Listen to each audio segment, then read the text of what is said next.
Hello everyone, welcome back to doctor SIP. இன்றைக்கி பார்க்க போகிற கான்செப்ட் என்னென்னா, வியூவர் ஒருத்தர் வந்து என்பிஎஸோட டீட்டெயில்ஸ் கேட்டிருந்தார். சார் அதில் வந்து டயர் 1 டயர் 2 இருக்குது. அதே மாதிரி அதுலேயும் நிறைய ஃபண்ட் மேனேஜர்ஸ் இருக்காங்க. அவங்களாம் எப்படி பர்ஃபார்ம் பண்ணுறாங்க, அது நமக்கு வந்து எப்படி செலக்ட் பண்ணுறது, டயர் 1 என்ன பர்பஸுக்கு, டயர் 2 என்ன பர்பஸ், அதோட டீட்டெயில்ஸ் கேட்டிருந்தாரு. அதெல்லாம் நம்ம இந்த வீடியோவில் பார்க்க போகிறோம். அதே மாதிரி லாஸ்ட் வீடியோவில் ஒருத்தர் வந்து கமெண்ட்டில் போட்டிருந்தார், என்னென்னா நம்ம வந்து மியூச்சுவல் ஃபண்ட் இண்டஸ்ட்ரியை ஜஸ்டிஃபை பண்ணுற மாதிரியே பேசுகிறோம், ஆக்சுவலாக அதில் வந்து பவர் ஆஃப் காம்பவுண்டிங்கே இல்லை அப்படின்ற மாதிரி பேசியிருந்தார். ஸோ அதுக்கான விளக்கமும் நம்ம வந்து இந்த வீடியோவில் கொடுக்க போகிறோம். சரி, ஃபஸ்ட்டு ஸ்டார்ட் பண்ணும்போது இப்போ மியூச்சுவல் ஃபண்ட் இண்டஸ்ட்ரியை ஜஸ்டிஃபை பண்ணுறோம் பேசுகிறோம், என்ன காரணம்னு பார்த்தீங்கன்னா, ஆக்சுவலாக இண்டெக்ஸ் ஃபண்டு இது ஒன்றும் புது அசெட் கிடையாதுங்க. அதாவது இண்டெக்ஸ் ஃபண்டை நீங்கள் லாஸ்ட் ஒரு 30 வருஷத்துக்கு மேலே ட்ராக் ரெக்கார்டு இருக்குது. அப்போ 30 வருஷம் என்ன ரிட்டர்ன்ஸ் கொடுத்துருக்குன்னு பார்த்தீங்கன்னா 12% 13%ங்க. அப்போ 12%ன்னே எடுத்துங்களேன். சராசரியாக இன்றைக்கான விலைவாசி என்னன்றது பார்த்தீங்கன்னா, விலைவாசி உயர்வு, இன்ஃப்ளேஷன் சொல்லுவோம், அது 6%. அப்போது நமக்கு ஒரு 6% இருக்குன்னா, நம்ம இன்வெஸ்ட்மெண்ட் பண்ணுற அசெட்லேருந்து வர ரிட்டர்ன் வந்து இந்த 6%க்கு மேலே எவ்வளோ அதிகமாக இருக்குதோ அப்போ தாங்க நமக்கு வந்து வெல்த் வந்து பில்ட் ஆகும், வெல்த் வந்து மல்டிப்ளை ஆகும். அதாவது ஒரு 9% நமக்கு ரிட்டர்ன் வருதுன்னா, விலைவாசி உயர்வு வந்து ஒரு 6%னா 6% போக மீதி 3% பார்த்திங்கன்னா ரியல் ரிட்டர்ன்ஸு, ரைட்டுங்களா? அப்போ இது ஒரு 12% கிடைக்கிற அசெட்டில் இருக்கும்போது அப்போ நமக்கு வந்து எக்ஸ்ட்ரா ரியல் ரிட்டர்ன்ஸ் வந்து ஒரு 6% கிடைக்கும் போது நம்மளோட வெல்த் வந்து இன்னும் கொஞ்சம் நல்லா மல்டிப்ளை ஆகும். இதுதான் கான்செப்ட். அதே மாதிரி இப்போ நம்ம வந்து மியூச்சுவல் ஃபண்ட் இல்லாமல் இப்போ நம்ம என்பிஎஸ்ல எடுத்தோம்னாலும் ஒரு போர்ஷன் வந்து பார்த்திங்கன்னா பங்குச்சந்தைக்கு தாங்க போகுது. அதை நம்ம பார்க்க போகிறோம், வரும் ஸ்லைடில் அதை பற்றி டீட்டெயில்ஸ் இருக்குது, அதை நம்ம பார்க்க போகிறோம். இது என்பிஎஸோட ரெகுலேட்டர் யாருன்னு கேட்டிங்கன்னா PFRDAI, pension fund regulatory development authority of India, ஓகேங்களா? அப்போ மியூச்சுவல் ஃபண்டும் பார்த்திங்கன்னா regulator SEBI, securities and exchange board of India. அப்போது இப்போ நம்ம ஒரு பங்குச்சந்தையை பார்க்காம வேறு என்னென்ன அசெட்லாம் இருக்குதுன்னு பார்த்தீங்கன்னா, ஆனால் நம்மளோட பெஞ்ச் மார்க் என்ன இருக்கணும்னா, நம்ம இன்வெஸ்ட்மெண்ட்டுன்ற நோக்கத்தில் பார்க்குறோன்னா அது வந்து விலைவாசி உயர்வை பீட் பண்ணணும், சிம்பிளுங்க. அப்போ 6%க்கு மேலே என்னென்ன வருதோ அதெல்லாம் நம்ம போர்ட்ஃபோலியோவில் டைவர்சிஃபை பண்ணிக்கலாம், இன்க்ளூட் பண்ணிக்கலாம். அதாவது எக்ஸாம்பிளுக்கு ஒரு போஸ்ட் ஆஃபீஸில் போய் சீனியர் சிட்டிசன் ஸ்கீமாக தாராளமாக போடலாம். ஏன்னா அது உங்களுக்கு ஒரு 8% கிடைக்குதுன்னா ரியல் ரிட்டர்ன் உங்களுக்கு 2% வருது. அதே மாதிரி சுகன்யா சம்ருதி, பெண் குழந்தைகள் இருந்தாங்கன்னா சுகன்யா சம்ருதியை கன்சிடர் பண்ணலாம். பேங்க்கில் உங்களுக்கு கேரண்டியாக வந்தாலும் ஆக்சுவலாக உங்களுக்கு வந்து இன்ஃப்ளேஷன் பீட்டிங் ரிட்டர்ன்ஸ் வருது அதில். அப்போ உங்களுக்கு அதுலேயும் அங்கேயும் உங்களுக்கு ஒரு காம்பவுண்டிங் ரிட்டர்ன்ஸ் வரும், ஓகேங்களா? ஆனால் நம்ம வந்து பேங்க்கில் கொடுக்குற இன்சூரன்ஸும் இன்வெஸ்ட்மெண்ட் ப்ராடக்ட் மிக்ஸாக ஒரு ப்ராடக்ட் சொல்லுவாங்க பார்த்தீங்களா, யூலிப் பண்ணுறது, அதை தான் வேண்டான்னு சொல்கிறேன். ஏன்னா அங்கே IRR, internal rate of return பார்த்தீங்கன்னா 5-6% தாங்க. அப்போது ஆக்சுவலாக அங்கே வந்து பார்த்தீங்கன்னா ரிட்டர்னும் உங்களுக்கு பெருசாக கிடைக்கல. இன்வெஸ்ட்மெண்ட்டுன்றது அதை கன்சிடர் பண்ணோம்னா, இல்லை இன்சூரன்ஸ்ன்னு நீங்கள் கன்சிடர் பண்ணிங்கன்னா இன்சூரன்ஸ்க்கான கவரேஜ் அமௌண்ட்டும் உங்களுக்கு பெருசாக இருக்காது. அப்போது நமக்கு வந்து பேசிக்காக ஒரு ஃபினான்ஷியல் லிட்ரஸி வேணுங்க. அப்போது இன்சூரன்ஸை தனியாக வைக்கணும், இன்வெஸ்ட்மெண்ட்டை தனியாக வைக்கணும். இன்வெஸ்ட்மெண்ட்டுன்றது வந்து இப்போ நம்ம ஆல்ரெடி பேசின மாதிரி இன்ஃப்ளேஷனை பீட் பண்ணி, அதாவது பெஞ்ச் மார்க் சிம்பிள், நான் இதில் போடுறேன்னா எனக்கு வந்து 6%க்கு மேலே வரணும். விலைவாசி உயர்வு 6%, எனக்கு வந்து ஒரு 7% வந்தால் கூட ஓகே, 1% நமக்கு வந்து எக்ஸ்ட்ரா வருது. ஆனால் இங்கே வந்து உங்களுக்கு வந்து நம்ம இந்த இன்சூரன்ஸ் இன்வெஸ்ட்மெண்ட் மிக்ஸில் பார்த்தீங்கன்னா இன்வெஸ்ட்மெண்ட்லேருந்து உங்களுக்கு வந்து ஐஆர்ஆர் 5-6% போது நமக்கு வந்து அதில் ரிட்டர்ன்ஸ் இல்லை. அதனால் அது தவிர்க்கலாம். அதே மாதிரி நமக்கு இன்சூரன்ஸ் வேணுமா வேண்டாமா அதை எப்படி டிசைட் பண்ணணும்? நம்மளை நம்பி நம்மளோட ஃபேமிலி மெம்பர்ஸ் இருக்காங்க, டிபெண்டன்ஸ் இருக்காங்க, நம்மளோட சோர்ஸ் ஆஃப் இன்கம்மை நம்பி நம்ம டிபெண்டன்ஸ் இருக்காங்கன்னா அப்போது டேர்ம் இன்சூரன்ஸ் போடணும். அதாவது எவ்வளோ கவர்னு நிறைய பேர் கேட்பாங்க. சிம்பிளுங்க, உங்களோட டேர்ம் இன்சூரன்ஸ் கவரை ஒரு ஃபிக்ஸட் டெபாசிட்டில் போடுறீங்க. ஏன்னா நம்மளோட ஃபேமிலி மெம்பருக்கு எந்த அளவுக்கு வெல்த்தை மேனேஜ் பண்ணணுன்றதெல்லாம் தெரியாதுங்க. அவங்க போய் ஒரு ஃபிக்ஸட் டெபாசிட்டில் போட்டாங்கன்னா அது வந்து உங்களோட சேலரியை ரீப்ளேஸ் பண்ணுற மாதிரி அவங்களுக்கு ஒரு இன்கம் வரணும். அதுதான் சிம்பிள் கான்செப்ட். அதே மாதிரி ஹெல்த் இன்சூரன்ஸ் கண்டிப்பாக வைக்கணுங்க. நம்ம ஃபிட்டாக இருக்கிறோன்றதுனால நிறைய பேர் தள்ளி போடலாம். ஆனால் என்ன நீங்கள் புரிஞ்சுக்கணுன்னா, நம்ம வந்து வேறு ஒரு கோலுக்காக பிளான் பண்ணி ஒரு கார்பஸை சேர்த்துட்டு இருக்கும்போது தேவையில்லாத டைமில் இந்த மருத்துவ செலவுகள் வந்துட்டு அந்த கார்பஸை வந்து டெப்ளீட் பண்ணிடும். அப்போ அங்கே ஒரு சேஃப்டி நெட் பில்ட் பண்ணுறதுக்காக நீங்கள் ஒரு ஹெல்த் இன்சூரன்ஸை போட்டுக்கணும், ஓகேங்களா? சரி, இப்போ என்பிஎஸோட டீட்டெயில்ஸ் பார்த்தீங்கன்னா 2 இருக்குங்க, டயர் 1 டயர் 2. அப்போது டயர் 1ன்றது வந்து பார்த்தீங்கன்னா ஒருத்தர் வந்து ரிட்டையர்மெண்ட்டுக்கு பிளான் பண்ணும்போது நீங்கள் என்பிஎஸ்லேயே டயர் 1ல் பிளான் பண்ணலாம். இது கவர்மெண்ட்டே உங்களுக்கு இந்த ஆப்ஷனை கொடுக்குறாங்க, ஓகேங்களா? இது எதுக்கு நம்ம இப்போ பிளான் பண்ணணும்? ரிட்டையர்மெண்ட் சார் எனக்கு வயசு 30ன்னா கண்டிப்பாக பிளான் பண்ணணுங்க, இன்றைக்கிலேருந்தே பிளான் பண்ணணும். ஏன்னா 30லேருந்து 60 வயசு வரைக்கும் நம்ம ஆக்டிவாக நம்ம வேலை பண்ணுவோம். வருஷமான நமக்கு வந்து ஒரு ஆனுவல் இன்க்ரிமெண்ட் கிடைக்கும். அப்போது நம்ம வந்து நமக்கு நிறைய லைஃப் ஸ்டைல் எக்ஸ்பென்சஸ் என்னென்ன செலவு வருதோ எல்லாத்தையும் நம்மளால் மேனேஜ் பண்ண முடியும். இன்னும் கடன் வாங்கினோம்னா கூட அதை கூட நம்மளால் மேனேஜ் பண்ண முடியும். ஆனால் நம்ம புரிஞ்சுக்கணும்னா நம்மளோட 60 வயசுக்கு மேலே இன்னைக்கு இருக்கிற மெடிக்கல் அட்வான்ஸ்மெண்ட்டில் 60லேருந்து 90 வயசு வரைக்கும் வாழறதுக்கான நிறைய வாய்ப்புகள் இருக்குங்க. ஓகேங்களா? அப்போ ஒரு 30 வருஷம் நம்ம யாரையும் டிபெண்ட் பண்ணாமல் நமக்குன்னு ஒரு ரெகுலராக மாதம் ஒரு இன்கம் வரணும். அது வருஷமானா இன்க்ரிமெண்டலாக வரணும். இதுக்கெல்லாம் நம்ம இன்றைக்கே அதை திங்க் பண்ணிவிட்டு ஒரு கார்பஸை பில்ட் பண்ணணுங்க. இதுதான் கான்செப்ட். அதே மாதிரி இப்போ டயர் 1 நம்ம பேசணும்.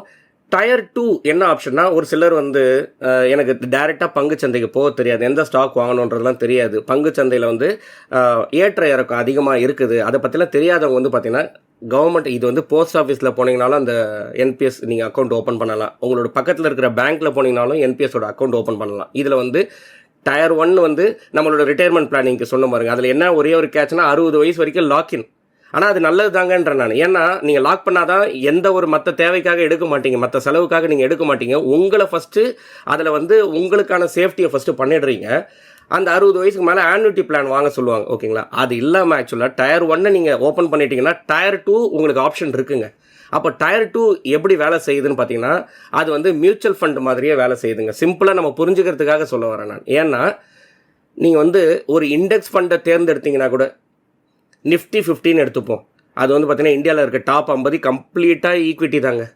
இல்லை நிஃப்டியில் மிட் கேப் 150.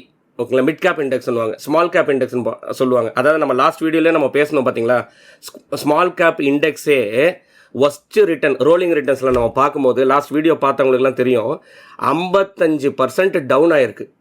கரெக்டுங்களா? அப்போ 55% டவுன் ஆகிறது யாருக்கு அதை அக்செப்ட் பண்ணிக்க முடியும்? அதை புரிதல் இல்லாதவங்க எப்படி அந்த இண்டெக்ஸ் ஃபண்டுக்குள்ளே போவாங்க? அவங்களுக்கு என்ன ஆப்ஷன்னா என்பிஎஸ்ல நீங்கள் டயர் 2 சூஸ் பண்ணிக்கலாம். ஏன் இதில் என்ன அட்வான்டேஜ்னு பார்த்தீங்கன்னா, நெக்ஸ்ட்டு ஸ்லைடில் பாருங்கள்.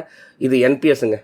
என்பிஎஸ்ல பார்த்தீங்கன்னா நியர்லி 11 ஃபண்ட் மேனேஜர்ஸ் இப்போ இருக்காங்க. அதாவது ஃபண்ட் மேனேஜர்ஸ்னால் என்னங்க, கம்பெனிஸ் சொல்ல வரேன் நான். ஐசிஐசிஐ, எஸ்பிஐ, ஆக்சிஸ், யூடிஐ, நிறைய கம்பெனிஸ் இருக்குது.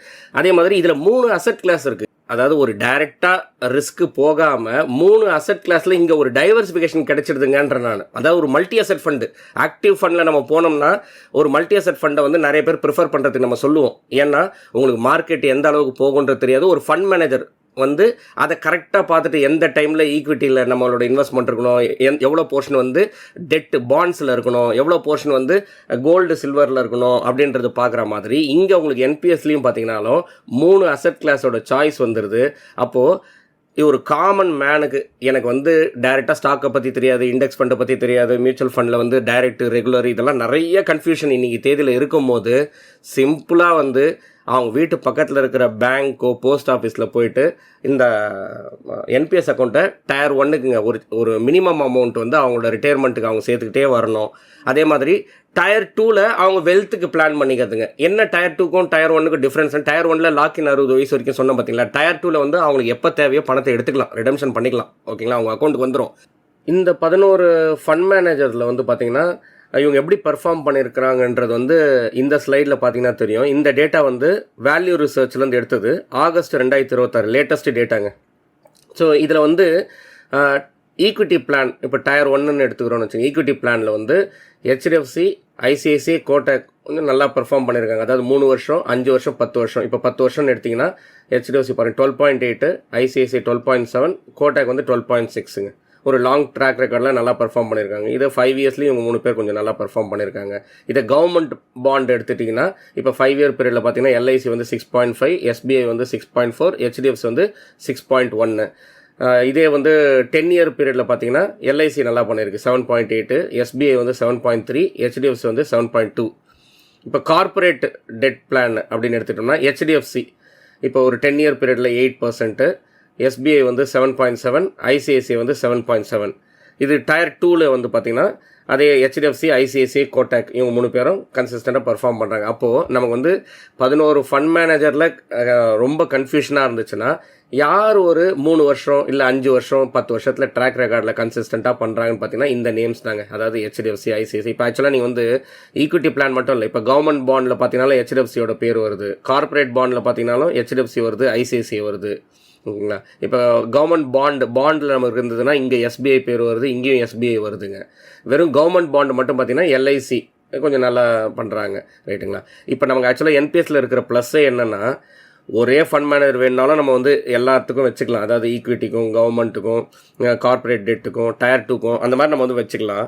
இல்லை ஒவ்வொருத்தருக்கும் ஒவ்வொரு ஃபண்ட் மேனேஜர் வைக்கிறதுனால வைக்கலாம். ஆனால் என்னோட ஒப்பீனியன் என்னன்றது கேட்டிங்கன்னா, ஓரளவுக்கு கன்சிஸ்டண்ட்டாக யார் பெர்ஃபார்ம் பண்ணுறாங்கன்னு பார்த்துட்டு நம்ம வந்து நமக்கு எது யார் மேலே கன்விக்ஷன் இருக்குதோ அதை சூஸ் பண்ணிட்டு போயிடலாங்க. ஏன்னா திரும்ப இது எல்லாமே பாஸ்ட் ரிட்டர்ன்ஸ் தான், திரும்ப ஃபியூச்சரில் பார்த்தீங்கன்னா மாறுபடும். அதே மாதிரி உங்களுக்கு ஆப்ஷனும் இருக்குது. என்பிஎஸ்லையும் பார்த்தீங்கன்னாலும் வருஷமான நம்ம வந்து ஃபண்ட் மேனேஜரை சேஞ்ச் பண்ணுறதுக்கான ஆப்ஷனும் அவங்க கொடுக்குறாங்க, ரைட்டுங்களா. ஸோ இதுதான் வந்து என்பிஎஸ்ஸுக்கான எப்படி பர்ஃபார்மன்ஸ் ஸ்னாப்ஷாட்.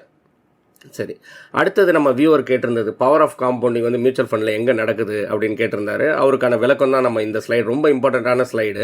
இப்போ ஒருத்தர் வந்து ஒரு 10,000 ரூபா முதலீடு பண்ணுறாருன்னு வச்சுப்போமே, ஓகேங்களா. வருஷத்துக்கு 12% கிடைக்குதுன்னா 1,200 ரூபா கிடைச்சிருக்கும். அப்போ டோட்டல் பாருங்கள் 11,200 ரூபா. இப்போ அடுத்த வருஷம் 11,200 ரூபாக்கு 12% வந்து 1,344 ரூபா. அப்போ டோட்டலில் எவ்வளோ வளருதுன்னு பாருங்கள், 12,544 ரூபா. மூணாவது வருஷம் பாருங்கள், இந்த 12,544 ரூபாக்கு தான் 12%. இதுதான் அந்த கூட்டு வட்டி இதில் போகுது இல்லைங்களா. ஸோ இதுக்கு வந்து 1,505 ரூபா, 1,505 ரூபா மொத்தம் வந்து பார்த்தீங்கன்னா 14,000 ரூபா. இங்கே வந்து ஒரு ஆர்குமெண்ட் வரலாம். அதாவது என்ன சொல்லுவாங்கன்னா, இப்போ லாஸ்ட் 2 வருஷம் எங்கே சார் ரிட்டர்ன்ஸ் இருந்தது, அதே மாதிரி இது ஒன்றும் வருஷம் இப்படி கொடுக்காது 12%னா. அதில் நம்ம என்ன புரிஞ்சுக்கணும்னா, மியூச்சுவல் ஃபண்ட்ஸில் வந்து கேகர்னு சொல்லுவோம், காம்பவுண்டட் ஆனுவல் க்ரோத் ரேட். இப்போ நம்ம என்பிஎஸ்ல கூட பார்த்தோம் பார்த்தீங்களா, 5 years கேகர், CAGR, compounded annual growth rate. அதாவது என்னென்னா, இப்போ நம்ம வந்து இது நிறைய வீடியோஸில் நம்ம எக்ஸ்பிளைன் பண்ணியிருக்கோங்க. என்னென்னா, இப்போது 4 வருஷம் உங்களுக்கு வந்து ரிட்டனே வரலன்னே வச்சுப்போமே, ஜீரோனே வச்சுங்க, ஈஸியாக புரியறதுக்காக சொல்ல வரேன் நான். 4 வருஷத்துக்கு உங்களுக்கு ரிட்டனே வரல, 5வது வருஷம் வந்து 60% ரிட்டர்ன் வந்துடுச்சுன்னா, அப்போ அந்த ஒரு வருஷம் ரிட்டர்ன் 60%ன்றது கிடையாதுங்க. 5 வருஷத்துக்கு கேகர் என்னன்னு கேட்டிங்கன்னா, compounded annual growth rate average என்னன்னு பார்த்தீங்கன்னா 12%ங்க. ஏன்னா 60 டிவைடட் பை 5 12%. ஸோ இங்கே நம்ம இதே கான்செப்ட்டுக்கு நம்ம அதை எப்படி புரிஞ்சுக்கலாம்னா, இப்போ ஃபஸ்ட்டு வருஷம் நமக்கு வந்து ரிட்டர்ன்ஸ் வரலான்னு வச்சுப்போமே, நில் ரிட்டர்ன்ஸ். அப்போ 10,000 இங்கே மொத்தம் 10,000 தான் இருக்கும். அடுத்த வருஷமும் இங்கே 10,000 தான் இருக்கும். மூணாவது வருஷம் வந்து 14,000 வந்துருச்சுன்னா அப்போ கேகர் ரிட்டர்ன் 12%. இப்படி தாங்க ஒர்க் ஆகும். அதாவது மியூச்சுவல் ஃபண்ட் இன்வெஸ்ட்மெண்ட் லீனியராக உங்களுக்கு ரிட்டர்ன்ஸ் வராது, ஆனால் கேகர் ரிட்டர்ன்ஸ் 12% வரும். சரி, இது வருமானது கேட்டிங்கன்னா, இதுதான் நீங்களே ரிசர்ச் பண்ணி பார்த்தீங்கன்னா தெரியும். இண்டெக்ஸ் வந்து லாஸ்ட்டு 36 வருஷம் 12லேருந்து 13% கொடுத்துருக்கு, ரைட்டுங்களா. சரி, அடுத்தது இது எப்படி இந்த காம்பவுண்டிங்கிறது நம்ம சொல்கிறோன்னா, எக்ஸாம்பிளுங்க. இப்போ நான் 2 எக்ஸாம்பிள் கொடுக்குறேன். ஒன்று வந்து நம்ம ஜிம்மில் போய் ஒர்க் அவுட் பண்ணுறோம், ஃபஸ்ட்டு நாளே உங்களுக்கு வந்து, இல்லை ஃபஸ்ட்டு வாரமே உங்களுக்கு 6 பேக்ஸ் வந்துடும், இல்லை நமக்கு வந்து பாடி பில்ட் பண்ணிவிடுவோம் அப்படின்றது மாதிரி கிடையாது. ஆக்சுவலாக அதுக்கு என்ன பண்ணுறோம், நம்ம வந்து டைமு, அதுக்கான பொறுமை, கண்டினியூஸாக நம்ம ஒர்க் அவுட் பண்ணிகிட்டே இருக்கிறோம். அப்போது காம்பவுண்டிங் எஃபெக்ட் உங்கள் பாடியில் நடக்கும்போது தான் ஆக்சுவலாக பாடி பில்ட் பண்ணுறோம். அதே மாதிரி ஒரு மாமரம் வைக்கிறதுக்கு ஃபஸ்ட்டு ஒரு செடி நம்ம ஃபஸ்ட்டு வந்து விதை போடுறோன்னு வச்சுக்கோங்களேன். அடுத்தது உடனே அது பழம் தராது. அதுக்கான தேவையான டைமும் அதுக்கான பொறுமை கொடுக்கும்போது மரம் வளர்ந்ததுக்கப்புறம் நமக்கு அது ரிட்டர்ன்ஸில் பழமாக வருது பார்த்தீங்களா. அதுதாங்க காம்பவுண்டிங் எஃபெக்ட் தான் நம்ம இங்கே பேசுகிறோம். இங்கே வந்து பேங்க்கில் நீங்கள் இதை புரிஞ்சுக்கிறதுக்கு வந்து காம்பவுண்ட் இன்ட்ரெஸ்ட்னு சொல்லுவாங்க. அதாவது என்னென்னா, இப்போ 12% இன்ட்ரெஸ்ட் கொடுக்குதுன்னு வச்சுங்களேன். இப்போ பேங்க்கில் போய் போட்டிருக்கிறோம், ஃபிக்ஸட் டெபாசிட் போட்டிருக்கோம், 12% இன்ட்ரெஸ்ட் கொடுக்குறாங்கன்னா உங்களுக்கு வருஷமான 1,200 ரூபா கொடுப்பாங்க. அப்போ 11,200 இருக்கும். அடுத்த வருஷம் உங்களுக்கு 11,200லேருந்து உங்களுக்கு 12% கண்டிப்பாக வரும், கேரண்டியாக வரும், ரைட்டுங்களா. அப்போது இது வந்து காம்பவுண்ட் இன்ட்ரெஸ்ட்னு சொல்கிறோம். இங்கே மியூச்சுவல் ஃபண்ட்ஸில் நடக்கிறது வந்து காம்பவுண்டிங் ரிட்டர்ன்ஸுங்க, ரைட்டுங்களா. ஏன்னா இந்த மாதிரி வருஷம் பேங்க்கில் கொடுக்குற மாதிரி கொடுக்காது. ஆனால் 3 வருஷத்துக்கு ஒரு தடவை, 5 வருஷத்துக்கு ஒரு தடவை, 7 வருஷத்துக்கு ஒரு தடவை, இல்லை ஒரு தடவை இல்லை. இப்போ லாஸ்ட்டு வந்து 2020 கோவிடுக்கு அப்புறம் பார்த்தீங்கன்னா 2021, 22, 23, 24 கரெக்டாக செப்டம்பர் முன்னாடி வரைக்கும் உங்களுக்கு அந்த ரிட்டர்ன்ஸ் வந்தது பார்த்தீங்களா. அதாவது ஒரு 3-4 வருஷத்துக்கு கொடுத்துரும். அதுக்கப்புறம் ஒரு ஃபேஸில் வந்து கன்சாலிடேஷனுக்கு போயிடும், ரைட்டுங்களா. அப்போ நம்ம இதில் வந்து என்ன புரிஞ்சுக்க ட்ரை பண்ணணும்னா, இதில் வர்றதுக்கு முன்னாடி நமக்கு பொறுமையும் அந்த டைம் கொடுக்கறது தாங்க முக்கியம். இதை நம்ம புரிஞ்சுக்கிறது இந்த எக்ஸாம்பிள் பாருங்கள். எஸ்ஐபி ரிட்டர்ன்ஸ் கால்குலேட்டரில் மாதமான 70,000 ரூபா பண்ணுறேன் நான். எவ்வளோ வருஷத்துக்கு? 21 வருஷத்துக்கு. இதுதான் நம்ம கொடுக்குறது, நம்ம பேசுனது வந்து டைம். அப்போ காம்பவுண்டிங் அண்டர்ஸ்டாண்ட் பண்ணிக்கிறதுக்காக தான் இந்த எக்ஸாம்பிள் நான் கொஞ்சம் டீட்டெயிலாக. ஏன்னா முன்னாடி வந்து நம்ம ஜிம்மோட எக்ஸாம்பிள் எடுக்கிறோம், இல்லை வந்து மரம் வளர்க்கறத பற்றி நம்ம பேசும்போது பார்த்தீங்கன்னா கன்விக்ஷன் வராது. சார் நம்பரில் சொல்லுங்கள் அப்படின்னும் போது நம்பரில் பார்ப்போம். அப்போ 70,000 நான் மாதமானா போட்டுட்டு வரேன். 21 வருஷத்துக்கு போடும்போது சிறுக சிறுக அது வளர்ந்து நமக்கு வந்து மெச்சூரிட்டி வேல்யூ பாருங்கள், நியர்லி 8 கோடி ரூபா. அப்போ அந்த 8 கோடி ரூபா ரீச் ஆனதுக்கப்புறம் இந்த சார்ட்டை பாருங்கள், அந்த மேஜிக் நடக்குது பாருங்கள். அடுத்த வருஷமே 1 கோடி ரூபா உங்களுக்கு கிடைக்குது. அதாவது ஃபஸ்ட்டு 1 கோடி ரூபா ரீச் பண்ணுறதுக்கு 8 வருஷம் எடுக்குது. ஒரு 70,000 நம்ம மாதம் மாதம் போட்டுட்ருக்கோம்னா முதல் 1 கோடி எப்போ ரீச் பண்ணுறோம்? 8 வருஷம், கரெக்டுங்களா? ஆனால் நம்மளோட கார்பஸ் 8 கோடியாக ஆனதுக்கப்புறம் அடுத்த 1 கோடியை வந்து 1 வருஷத்தில் ரீச் பண்ணுறோம். அதுதான் பவர் ஆஃப் காம்பவுண்டிங். அதை தான் நம்ம வந்து இங்கே எக்ஸ்பிளைன் பண்ணுறோம். இப்போ இந்த எக்ஸாம்பிள் பாருங்கள், நிஃப்டி மிட் கேப் 150 இண்டெக்ஸில் மட்டுமே 10,000 ரூபா நம்ம வந்து மாதமான இன்வெஸ்ட்மெண்ட் பண்ணிகிட்டே வரோம். 22 வருஷத்துக்கு இன்வெஸ்ட்மெண்ட் பண்ண அமௌண்ட் பார்த்தீங்கன்னா 25,50,000 ரூபா.